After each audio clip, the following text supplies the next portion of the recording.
Do you let people see you? Like really see you?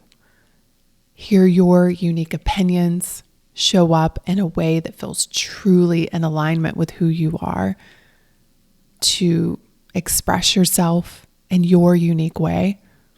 Or do you hide because you're afraid? This episode is all about the courage to be seen, so let's dive in. Welcome to the School of Self-Image, where personal development meets style. Here's your hostess, Master Life Coach, Tonya Leigh. Hello and good morning, my gorgeous friends. I'm recording this at 7 a.m. I'm having my cup of coffee, and I'm excited to talk about today's topic.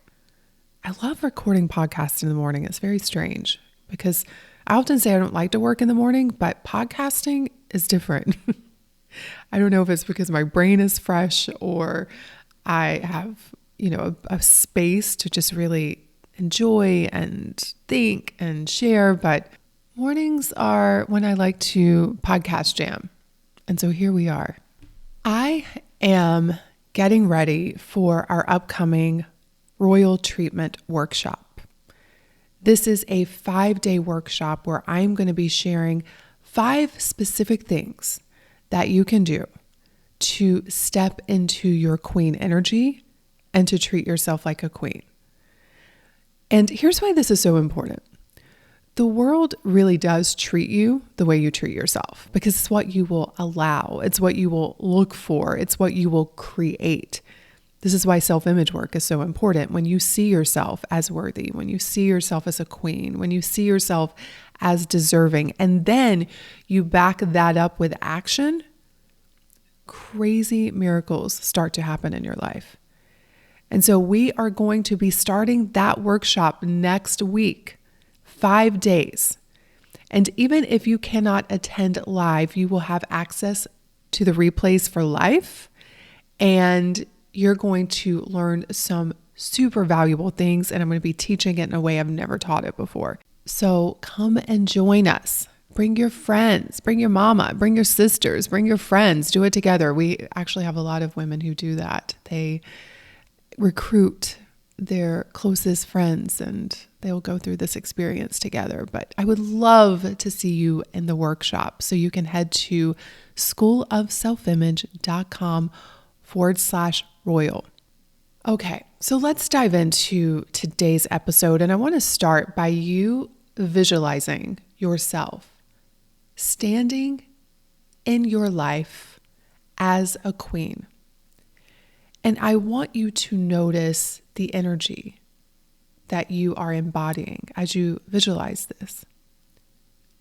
I'm going to guess that you do not see yourself hiding, shrinking, and running. Instead, you are standing in the fullness of who you are unapologetically and allowing others to see you in that fullness of who you are. And that's what I want to talk about in today's episode, the courage to be seen. There's a really great quote about courage by Ambrose Red Moon, where he says, "Courage is not the absence of fear, but rather the judgment that something else is more important than fear." And I want you to hang on to this quote as I talk about overcoming the fear of being seen if this is something that you struggle with. And it's a very common fear for a lot of the women that I work with. In fact, right now I'm running the Style Experience, which is for women who are ready to step into their most stylish lives. And it's a lot of deep work. It's not just us putting outfits together. It's a lot of self-discovery and awareness and overcoming fear. And one of the common fears that I see when women start to dress differently is that they're so afraid of getting attention because their entire lives they've dressed to avoid that attention because attention is scary, or at least that's what their brain tells them, and rightfully so. Like I was thinking about why we are so afraid to be seen. And when I talk about being seen, it's not just being on stage or recording a podcast and publishing it or putting your blog into the world or going live on Facebook. I'm talking about being seen for who you are. Have you ever had that person in your life who just sees you? You know that they see who you really are, and there's so much love and celebration and acceptance of that. It's a beautiful thing, which is why if you ever find someone who sees you, there's such a connection. I'll never forget when I was in college, I had a professor, Mr. Mize, Dr. Mize. He was an English professor, and he was one of the first people that I felt like saw me. Like he could see my potential. He could see my gifts. He could see my strengths. He could also see my weaknesses, and he didn't hold them against me. And it was such a beautiful bond because he was really looking at the real me, the me without the mask, the me of not trying to people please or be a good girl. He just saw Tonya for who she really was. And that is scary for a lot of people, which is why a lot of people wear masks. They don't want to be seen. They're afraid. And why is that? Well, obviously, the first one is that people are afraid of judgment. If you are seen, you are going to be judged. People are going to criticize you and maybe think less of you. And listen, this is going to happen, and it's happening no matter what. So you can either judge for being seen or you can be judged for hiding. But people are going to see you eventually in the world, unless you are literally a hermit and you never leave your house. So what I tell myself is, why not be judged for living my fullest, boldest, and most unapologetic life? If I'm going to be judged anyway, I would rather be judged for that. The other fear that we have is the fear of being rejected. So if people see me, they may reject me, and that too can happen. Are you willing to be rejected to live a full, authentic, and big life? The fear of failure. We're so afraid that people might see us fail.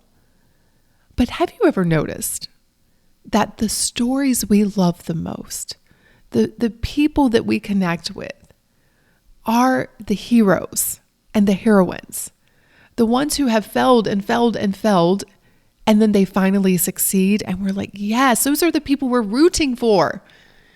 Can you imagine going to a movie and the entire movie is just about how a guy woke up one day and he was so successful and he just kept being more successful and he never had any obstacles and his life was perfect?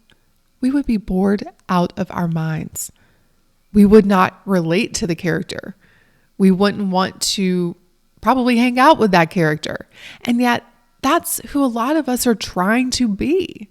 Even though deep down we don't want to be like that. It's so crazy to me. The other reason why you may be afraid of being seen is because of cultural norms. There are cultures where you are raised to not be seen. There are cultures where you are told to be quiet, don't make a fuss. Don't make noise. Just sit there and be pretty, or sit there and obey. And so it becomes ingrained in us. So as adults, we're afraid to be seen because as children, the way we survived was to not be seen. So it makes complete sense. And then there's the trauma. Maybe you experienced trauma when you put yourself out into the world. I'll never forget, after a pageant that I was in, I got beat up by a group of girls. And I never got onto a stage again until as an adult.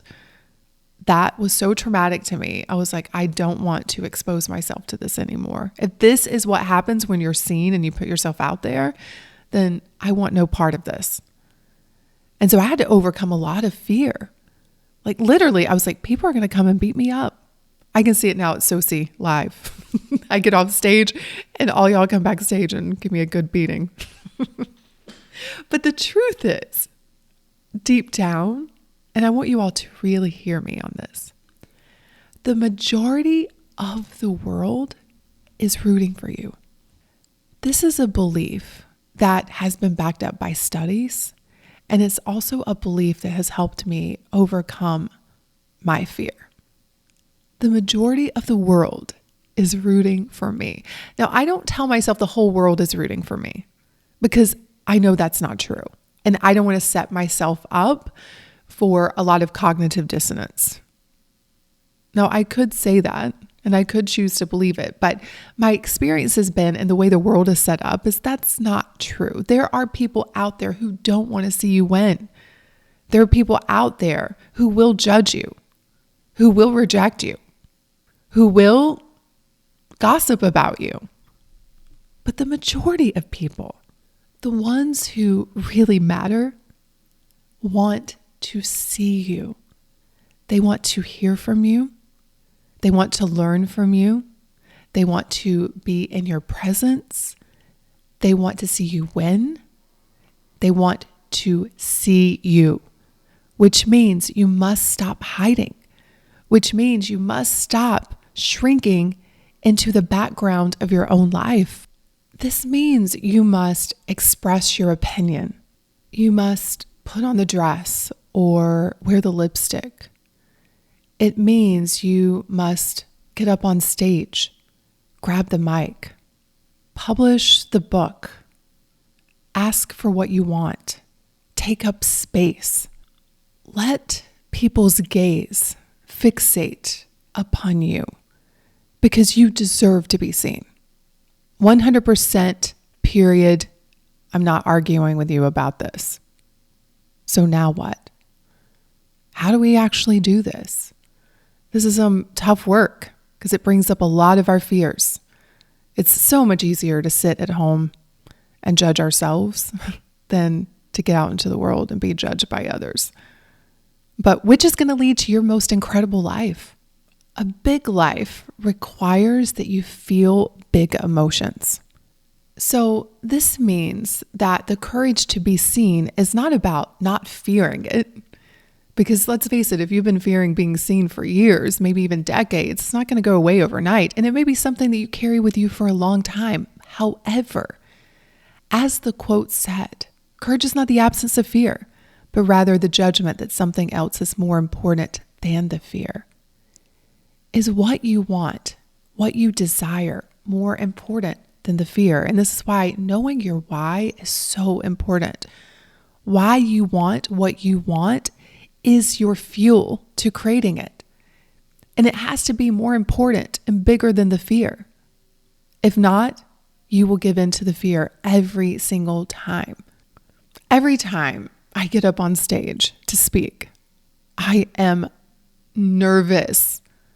Literally, I'm like, why are we doing this? My body especially is screaming, why are we doing this? This is so dumb. We are uncomfortable. Every cell in this body is vibrating at a very fast pace. I do not like this feeling.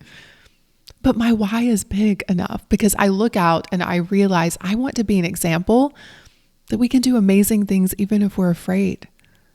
I want to share this work with as many people as possible. And when it comes to my live events, I love getting everyone together. And that requires that I get up on stage and talk and share and teach. And so it's worth it to me. I'm willing to feel that fear and that discomfort, and I'm willing to be seen because my why is bigger than my fear. But then I think about it. What I'm really fearing is my own judgment, which is crazy. And that's why we are often afraid to be seen, is that we are projecting our thoughts onto other people. How many times have you done something and then after the fact, you're like, that was awful. And then you have people come up to you telling you, oh my God, that was the best thing. I loved that talk. I loved that class. That has happened to me so many times where I will hang up from a call, a class I've taught, and I'm like, that was terrible. And I assume that the whole world thinks it's terrible when in fact it's just my little scared brain. trying to convince me that it's not safe to do that again. Now, I'm very stubborn, and my stubbornness has got me to where I am. I just ignore my brain. I'm like, we're going to do this over and over again. But then after the fact, people will come up to me and they'll tell me that class changed my life. That was so good. Thank you. And so I've realized through the courage to be seen that what we are most afraid of is our own judgment of ourselves. And here's the good news with that. You have control over that. You may not be able to manage everybody else's judgments, but you can certainly manage your own. And so when I have the courage to be seen, I am always so proud of myself. Even when my little brain chirps in and was like, oh, that wasn't good. I'm like, listen, you go. I am so impressed by you. I am so proud of you. You keep showing up. You keep sharing. What you have to say is important. You're important. You matter. And that kind of self-talk has given me the courage to show up time and time again, even when I fell, even when I'm openly criticized, even when I'm scared. I just keep showing up. Now, one thing that I want to speak to specifically is the fear of people judging you openly online. I've been coaching quite a few of my friends who are entrepreneurs, and this has been coming up a lot. And what I told them, I'm like, listen, I want you to think about this. You have the courage to put yourself out there, and they're hiding behind their computer. Because have you noticed it's very rare for someone to give you their real name and berate you? A lot of them have accounts where you can't find out who they are. They have fake names. They're hiding and then judging you for being seen. The irony in that. So who would you rather be like? Would you rather be like the person who's on stage giving it their all, or the person up in the stands criticizing? I'll be on the stage, on the field, in the game anytime, because those are the people who are living life to the fullest. Those are the people who are reaching extraordinary goals and failing along the way. Those are the people who are experiencing the amazingness of life, even in the fear. And so I'm going to challenge each of you this week. Do something to be seen with the fear, because it's not going away. Just bring it along with you. But have your own back, because that's what queens do. We're not going to put ourselves out there and be seen and then judge ourselves and beat ourselves up. No, we're going to put ourselves out there and be seen and have our own back and be proud of ourselves and continue to show up so that we can offer our value to the world. Because every single one of you listening to this, you have something to offer. Your family, your community, and the world at large. So stop hiding. Have the courage to be seen, my friends. Have a beautiful week. And once again, I'd love to see you in the Royal Treatment Workshop. We start next week. So head over to schoolofselfimage.com/royal, and I will see you hopefully on Monday. And if not, I'll see you on the next episode. Cheers. Hey, have you grabbed your free copy of the School of Self-Image Manifesto? If not, what in the world? Head over to schoolofselfimage.com/manifesto and get a copy that teaches you how to think and show up in the areas of mindset, style, and surroundings so that you can transform your self-image.